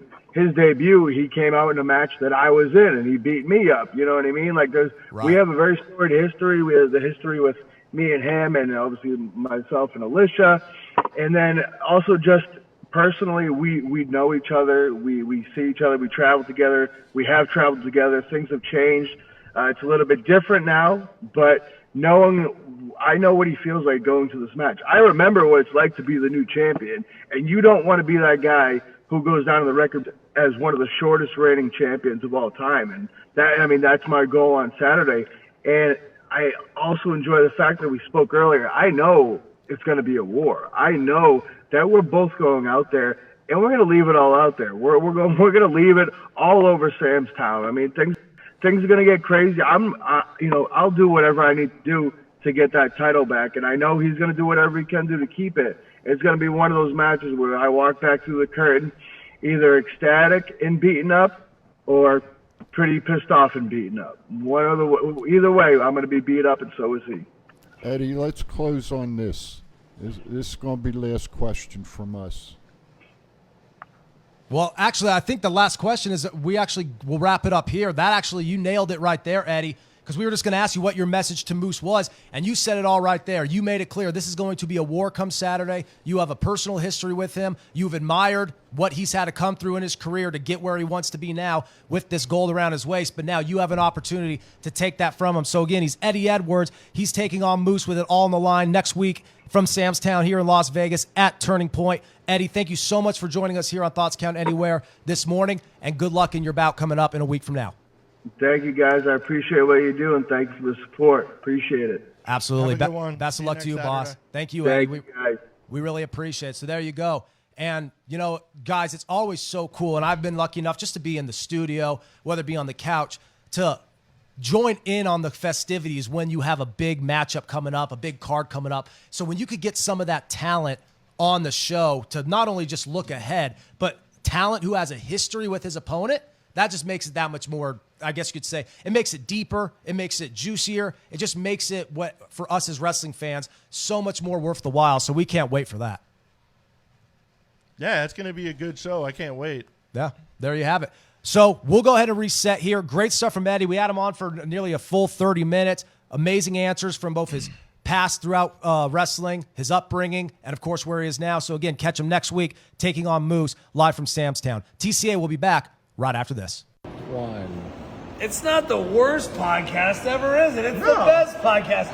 Thoughts count anywhere. All your wrestling news, all your hobbit all your gimmickry. Go on over, listen wherever your podcasts are downloaded. The Thoughts Count Anywhere podcast. I'm the big LG Doc Ellis. That's my endorsement. Booyah! If you order Firehouse subs online or with our app, we'll have those delicious, melty subs boxed, bagged, and ready to pick up with rapid rescue to go. Firehouse Subs. Enjoy more subs. Save more lives. Sin City Sublimation is an all-in-one design and manufacturing shop making everything here in Las Vegas. Most companies have everything made overseas. We do not and can do all the work in 2 weeks or less. From the court to the field, we have all types of sports uniforms for your liking, but if you are looking for something else, we also make memorial shirts, birthday shirts, and fan gear for your kids' teams. Send us an email at sales@sincitysublimation.com, and if you mention Thoughts Count Anywhere, we will take $5 off each shirt with a minimum of 12 purchased. A pro wrestler-owned business, we are known for reasonable pricing with a fast turnaround, all made in the USA. For more information, go to sincitysublimation.com for more. This is John Cena. I just wanted to send you a congratulations on your podcast. Thoughts count anywhere. Because indeed they do. Thoughts are important. I mean, what would we do without them? And how can they not count anywhere? Is there a place that thoughts don't count? I can't think of one. Well, I just wanted to say thank you very much, congratulations, and good luck on the podcast. Thoughts count anywhere, because they do.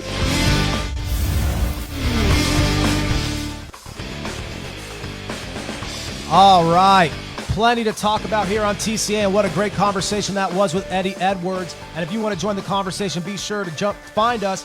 Jump on that line, 702-329-6947. If you are outside the States, go ahead and punch in 855-502-4321. And, of course, as all shows on the Go Live Vegas platform, you can find us on Facebook. Get in the chat room as well. John Rankin says, Eddie, I hope you enjoyed that treat I gave you last month. So I don't have context on that, but that's from John Rankin. And Eddie was great. You know, like that's what I said. I love when you get to have guests on like that who get to reflect back on their career, but also look forward for what they have coming up in store. So again, that's in the near future. And also in the near future, Chief is chomping at the bit here. Full Gear predictions. And you know, let me just throw this out. For you people out there who don't know who Killer Kowalski is. Oh, yeah. Go back and watch one of his matches as a professional wrestler. Then you're going to understand what Eddie did or said by being trained by Killer Kowalski and Slick Wagner Brown. Go back and look at it. You're going to understand what part of old school is about. So, and as somebody just put up, when did he kill that guy? And he did kill another wrestler in the ring years ago. That's a true story. And I'll just leave it at that. But Eddie, thank you very much for coming on. We appreciate it. Yeah, definitely. And when you get like kind of what we discussed with him, when you have somebody who's from that old school, a lot of the trainers now kind of represent that transitional period. Killer Kowalski was that entire period all the way back. So anybody who he has trained now in the past couple of decades, obviously Triple H is one of the big ones, but even more recently than that, that shows that his influence really is everlasting. And it shows that, you know, if you were one of those guys lucky enough to be under his tutelage for those last few years, it could kind of separate you from the pack, as Chief alluded to, because it is noticeable when you see guys who have that type of upbringing, who know that type of psychology, as opposed to guys who don't, because there's a lot of women and men who are incredible athletes but just can't tell the same type of story. Well, you know, I think about it. You know, Eddie being trained by Killer Kowalski. Then you have people coming out of the Heart Dungeon. Yeah. And other places like that.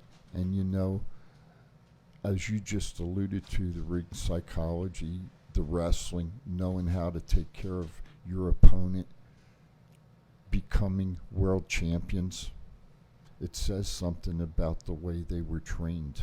Yeah. And you go all over the place, from the dungeon to the New Japan dojo, all the different schools throughout the territories over the years in the States. It's just one after the other, and now they seem like such a rare breed. I mean, most of them are extinct now. Now wrestling schools are something that's like mainstream, and now you have a D-League for it, essentially, a developmental league in the WWE, and more and more promotions are going to kind of add that type of element in the near future, rest assured. So it's almost one of those things where if you blinked, you missed it. If you didn't catch the bus on that last ride, it's too late, gone but not forgotten. It's just that old school, that old train of thought that just can't be replaced and can't be replicated. You know, I just think about it. You have Al Snow with a wrestling school up here in... you have Lance Storms. Lance Storm. You have Ricky Morton's got a wrestling school.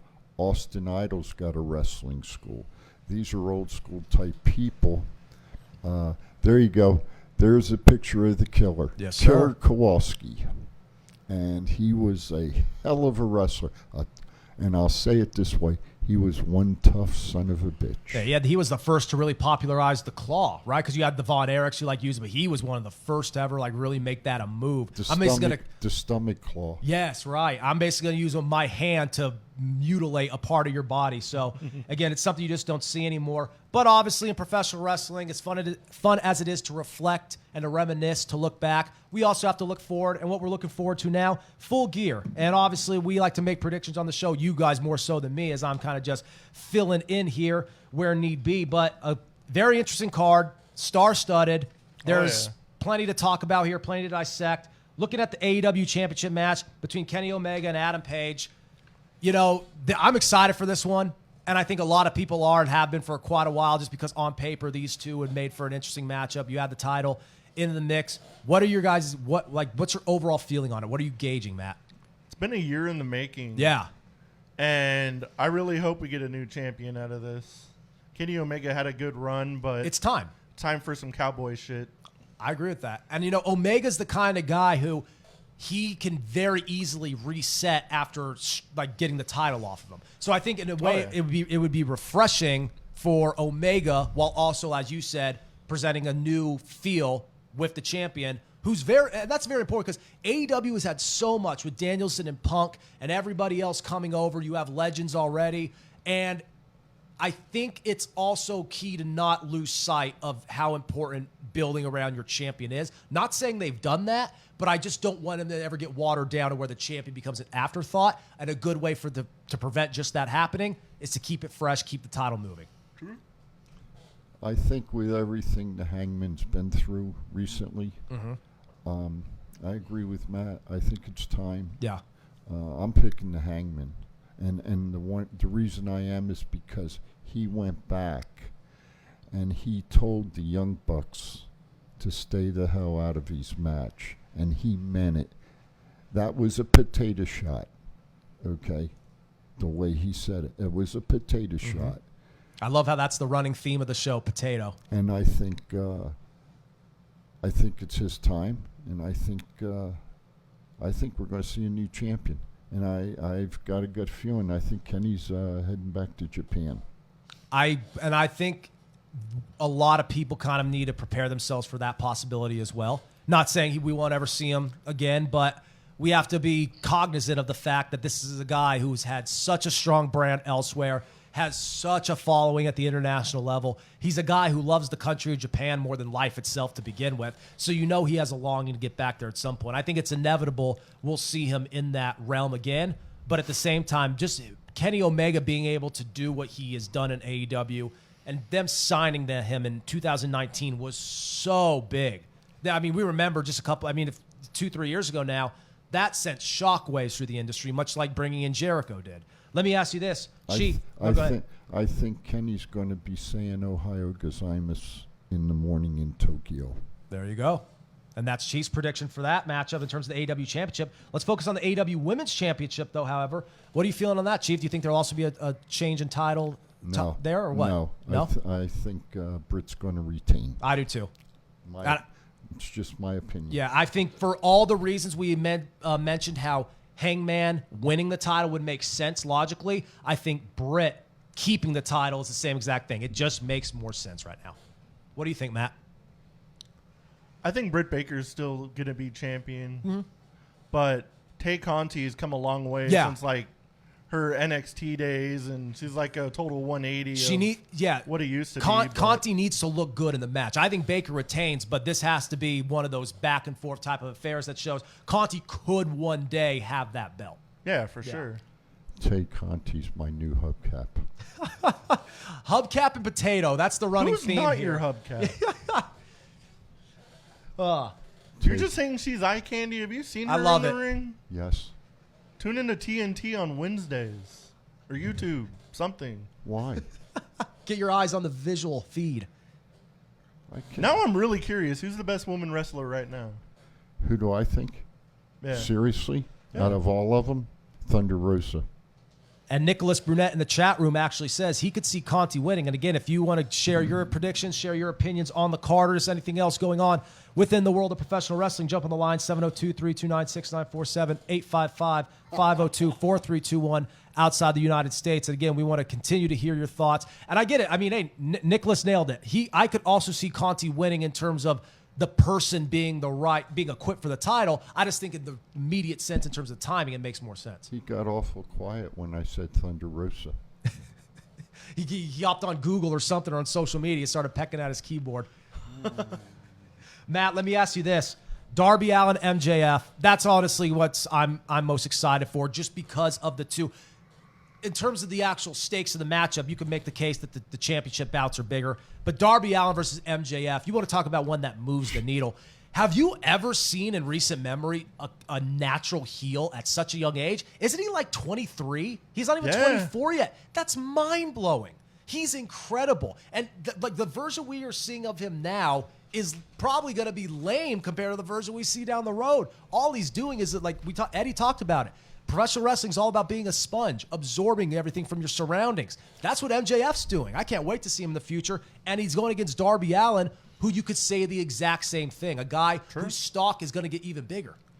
Yeah, they said they're like the 4 pillars of AEW, Yeah. and that's So- about the truest thing I've heard in the wrestling promo. I couldn't agree more with you more. It's such a good way to articulate that because it's true. We talk about how big the 4 horsewomen were for not just NXT, but for women's revolution and changing the entire culture surrounding the industry. AEW, in many ways, the lifeblood of it is exactly what you alluded to. Yes, you have former stars from other companies, but having these guys being able to really make their bones, and Adam Page being able to do the same exact thing. This is what you need. It's kind of like a TV network. You want the right kind of balance of replays but original programming. AEW as a TV product does that. Original, but also new and fresh. The one question I wished I had got to ask Eddie was how much creative freedom he had.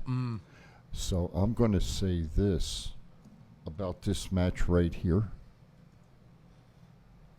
MJF and Darby, I feel and believe that they have a lot of creative freedom, especially MJF, because you're right, he's probably, and Matt, correct me if I'm wrong, I'd say he's probably the biggest heel in wrestling right now. Oh yeah, for sure. And if not the biggest, definitely the best. I only say not the biggest just because there's so much attention that still surrounds the WWE guys. There's a Roman Reigns out there. Exactly. But we are living in a day but we're living in a day and age where now there's a conversation to be had with both parties. So even if he's not the best, if you're sitting down with your buddies, whether it be doing a podcast, sitting around the water cooler, sitting around the break room, just shooting the shit, and you're talking about the best heels in wrestling, if you don't bring up MJF, you're not watching where you need to be watching. He is that good. You know, and at one time, CM Punk was probably the biggest heel in wrestling. No doubt. And became the biggest tweener as a result. So now,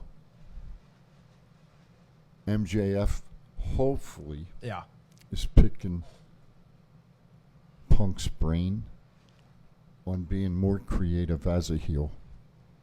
And if he's not, he's stupid. I think MJF does a lot more heel stuff because he plays that character like 24/7. Exactly, and that's he's like flipping kids off. And that's what's so funny. Punk worked because Punk could be a tweener / anti-hero because Punk was against the establishment. Who was the establishment? Heels. Vince McMahon and the McMahon family, the McMahon regime. He was trying to break away from that at a time when he was the heel. MJF is just your classic throw to the wall bad guy. Like, he is the kind of guy, he's pompous, he's arrogant, and he does not care. He's going to say whatever he wants. And you just said it all right there, Matt. He is one of those guys who you don't have to just tune into on TNT or be at a venue live to see how good he is. You follow him on social media, it's constantly there. If he has a camera in front of him or a keyboard in front of him or of any type, like where he could get his voice out there, so to speak, he's going to deliver. Like, he's one of those guys who has that special ability to constantly make you not like him. It was funny at Double or Nothing.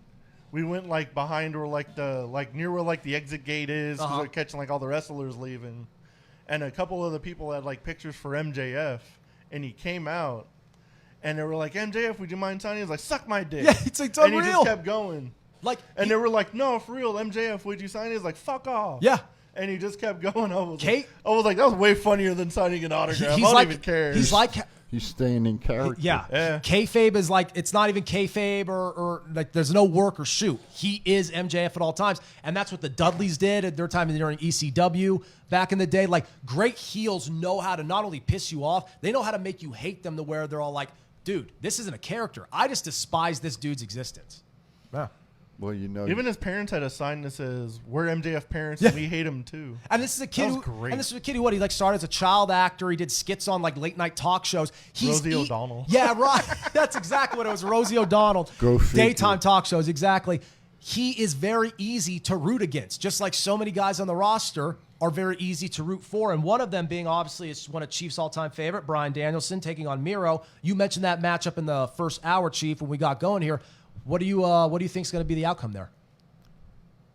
I think it's going to be a tough match. I think Miro's going to control it most of the time because of his strength and his build. Mm-hmm. But I think Danielson's wrestling knowledge, his kicks, his strikes, he's going to take the big guy down and beat him. And that's what Danielson does very well that we really saw in WWE. We didn't see it during the Ring of Honor days, and we didn't even see it when he was a heel before, you know, the Yes movement took over and he became one of the biggest baby faces ever. Danielson's very good at working from the bottom because pretty much in his entire back end of his WWE tenure, that's what he was doing. he was more of a grind it out, wear you down, put on submission holds type of guy as a heel. But when he's facing bigger competition like a Miro, he could play that baby face. You kick the shit out of me like a Rey Mysterio, Shawn Michaels all match long, and then I just explode out of nowhere from fighting from the bottom basically and chop down the tree. So I think that's exactly how the psychology will go. So he's going to be in my opinion, he'll be the new #1 contender for the championship that Hangman's going to win. Another comment from Nicholas Brunette in the chat room. Thunder Rosa is an exceptional talent, and I thought she would have won the Battle Royal, not Ruby. So that's... Yeah. I Actually, take back my prediction for the main event. Okay. Because if Bryan Danielson's going to win that match, don't make sense for Adam Page to be the champion. And I like that. that. So I think we're going to get Kenny Omega versus Daniel Bryan. You did like Bryan Danielson again. You did the associative formula type of thing. Like you think of Can the you imagine the heat of MJF if he legit takes the belt off of Bryan Danielson after and does something crazy like that and just goes off on everybody? That would be great. And I like the logic there because sometimes it's a easy. good storyline. That's what I'm saying. And sometimes it's easy to kind of decipher where they're going in terms of a certain direction with a belt by looking at what they're doing with the pieces around it. If they do something with Danielson, like you said, it would make more sense maybe for Omega to lose or not lose, depending on who wins the Miro. Everybody kind of wants to see that rematch after the draw. So I think they're building towards that for the next plus, it pay-per-view. was, and you know, that whole matchup, even before the draw, was so back and forth. Like it's, they could do that because the immediate aftermath was everyone said, you need to keep building that. Don't spoil it. Don't overdo it. Don't rush to get back into it. But eventually, you don't want to keep it on the shelf too long. So I'm with you. What do you think, Chief? Do you think you see Omega and Danielson in the near future? Or do you think we wait longer? Let me throw a different puzzle into it. Mm-hmm. What if Miro wins and Miro goes against Hangman? That'd be a good match too, but I think the majority of people want to see the Omega Danielson rematch. I agree. I'll ask you one last matchup. Can I change my vote? If they can save it till April, Double or Nothing, that would be amazing. But that's what I'm saying. And I like how you guys both bring up a good point. Like you're changing your pick based off the surrounding bouts, which makes sense. And you're touching on something that we've already kind of forgot about because so much has happened in AEW since the Danielson-Omega match. It's worked because we've kind of forgot about it just long enough. Now we recollect and think, oh my God, that's a match of the year type of classic. We're going to see it again. But again, like what you just said, Matt, don't wait too long, but don't rush it either. Milk it. Let it breathe. That's Thoughts Count Anywhere creative team thinking. And that's why you guys need to do the writing. Before we go on our last break here to wrap things up here in this 2 hours, and it's been a quick 2 hours, but a fun 2 hours. Punk versus Kingston. Who do you got? That's going to be a crazy match, but I think CM Punk's going to take it. I think that's one of those matches where I agree CM Punk takes it, but we may walk away with Eddie Kingston kind of being the more of the takeaway. You know, not a moral victory, He'll if be you like will. the star of the match, but Punk will end up getting the pinfall Punk somehow. will get the win to look strong and keep like his momentum going, but we'll walk away thinking Eddie Kingston stole the show. Yeah, I think so too. I think Punk's going to shake Kingston's hand at the end of the match, and that's all that Kingston's looking for. And I think, and I said it earlier, there's going to be a lot of potatoes thrown in this match. It'll be stiff. Whole lot of potatoes. I don't know. Maybe Kingston gets his just due. I'm not sure. If Punk was in the company a little longer, I would say yes. Like if Punk was already had like 2 years in AEW under his belt, even maybe a little over a year, I'd say yeah. I still think he's a match this big. I could see him winning, but. And actually, we won't go to a break. We're actually going to go to birthdays next year, as our producer just lets us know, which works perfectly. So we'll get to that in a second. But I'm with you guys. I think at this point in time, Punk winning makes more sense. But you can't walk away from this bout thinking that Eddie Kingston just was involved to make Punk look good. If anything, it needs to be the other way around. You know, Kingston's been in the business for years. Yeah. He's been through a lot of personal shit. And...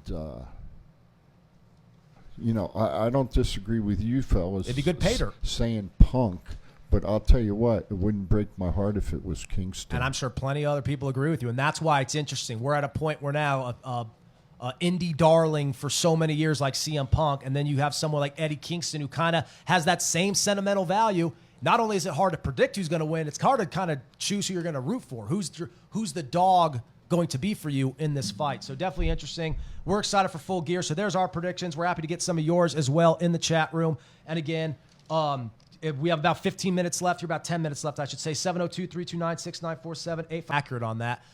Some of the stories. You're telling me you have Eva Marie and Miss Elizabeth in the same category? Yes. Yes, and so what of it? Headlamps. Trunks. I love it. I love how I'm over here like, oh, La Parka, and he's all like, Miss Elizabeth. That's Hey, what I'm focusing I was on. doing the La Parka I dance. saw you. You were getting it. Why we had the Beatles going on the whole time I even too? was How shaking fitting. the legs back there. Yeah.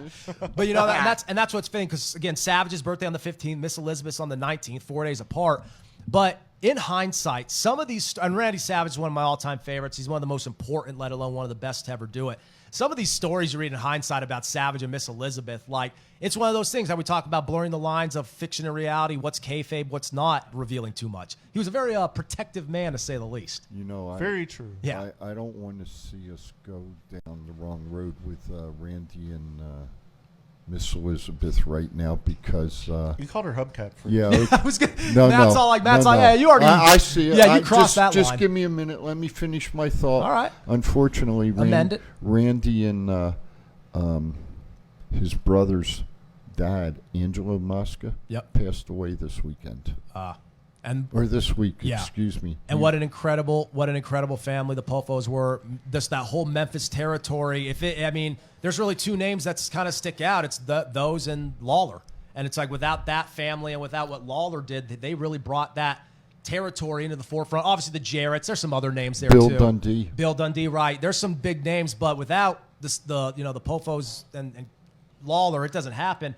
And that's just on the independent or the territory aspects. What Savage did at the national television level, so much of the credit that Hulk Hogan gets in many ways also belongs to Savage. I think we could all collectively agree on that. Those were always my two favorites growing up. The Mega Powers, man, like that, they moved the needle. And unlike Rock and Austin or even a Cena Orton, where they were always contemporaries, that was packaged as a friendship that then there was a rift in between, Miss Elizabeth having a lot to do with that rift, and then you were able to build a genuine feud out of it, built off of like animosity and all that, jealousy, et cetera, et cetera. But for the longest time, you didn't think they would go at it. You thought they were going to be like the Captain America Iron Man, tag team for the longest time and be friends and conquer the world together or save the world from the forces of evil. Wasn't the case. I remember back in the day when Nitro was here and like tickets were going on sale, they had an autograph signing at MGM. Mm-hmm. And it was Kimberly and DDP. Oh, wow. Miss Elizabeth and the Macho Man. And they had like Kimberly and DDP. I was like, oh, this is cool. And then I get over to the other side and he's like, what's up, brother? I was like, holy crap, it's the Macho Man. Yeah. I about had a panic attack. Yeah. Everything about him, from the physique to the intensity and the fact he was a great worker. That's what I'm saying. Like, and you don't have to just cut it off at WrestleMania 3 with Steamboat. That's usually what everyone first goes to. But look at some of his psychology with Jake the Snake. Look at some of his psychology with guys bigger than him. The fact that he had to wrestle Andre, who didn't even like him and, was able to survive. He could just literally tell a story with anybody, whether they were friends with him or not. He was just that type of figure. Even then, when Vince told him he couldn't wrestle anymore and he went to WCW, reinvented himself and because he was had just as good matches. No doubt. He was stuck in the commentary booth. He says, screw this, I'm done. I'm going to go wrestle again. And he was able to repackage himself there. Unfortunately, some of that era, I unfortunately did not get to see due to being stationed overseas and on ships. And a happy belated Veterans Day to you. So I didn't thank you, but I unfortunately didn't get to see a lot of that. Yeah. And WWE Network's a hell of a thing. Oh, it really is. If you can get fucking Peacock to work. I was saying, when you actually get the bugs worked out. Honestly, it's on live pay-per-views. You can't watch. You can watch everything else easy. And when WWE Network first started, that really was the charm. It was all the archival footage, all the on-demand stuff. The live feed was cool, but being able to just go back in the archives in the vault, that's where the crowning achievement, the redeeming value of the whole thing was, right? I love what you said about Memphis wrestling, but I want to correct you, young man. Okay. If it wasn't for Jackie Fargo and Lance Russell, There you go. there would be no Memphis Championship Wrestling. So they were the ones who laid the foundation even before the Lawlers and the Jarretts and the Pofos of the world kind of took it to the next level. And then Teenie Jarrett came in, Jeff's Yep. grandmother, and she started running the territories. So, just a little bit of history. I love that. it. Like we said, like even what Eddie Edwards was talking about, professional wrestling, you got to be a sponge, and that's the same way when you're a mark. You got to soak it all in. I mean, I didn't watch wrestling on the radio, but I like to familiarize myself with the names who were wrestling on the radio. See, I can talk about New England Championship Wrestling, Slick Wagner Brown, okay? But then I can go down to Memphis and talk about Memphis. And you know what I love too? Because it was territories Bingo. back then. And it was all regional based because we talk about it. We talk about it on the show. And it was real, damn it.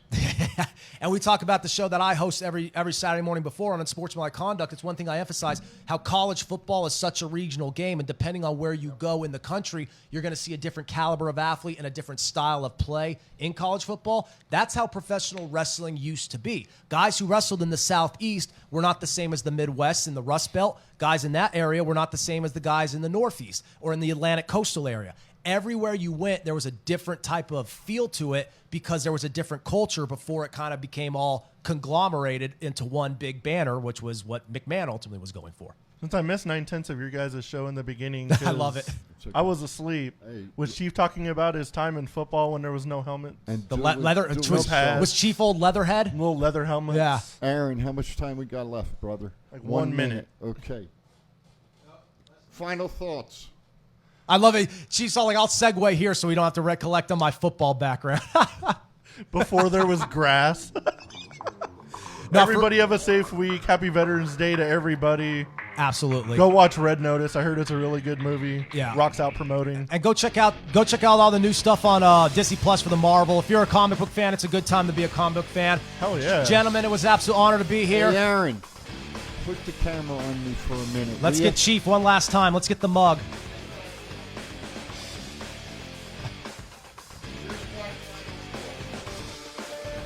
The only easy day was yesterday from the man himself. And that'll about do it. That'll put a bow on it. Fun stuff, fun 2 hours. Thank you to our guest, Eddie Edwards. Great stuff. Aaron will be back next week. It was an honor to fill in. Gentlemen, thank you so much. For Matt, for the Chief, for Brett Lawson. Catch you next week. Same time, same place right here from the Go Live Vegas studios. It's Thoughts Count Anywhere. Y'all take care and have a great weekend.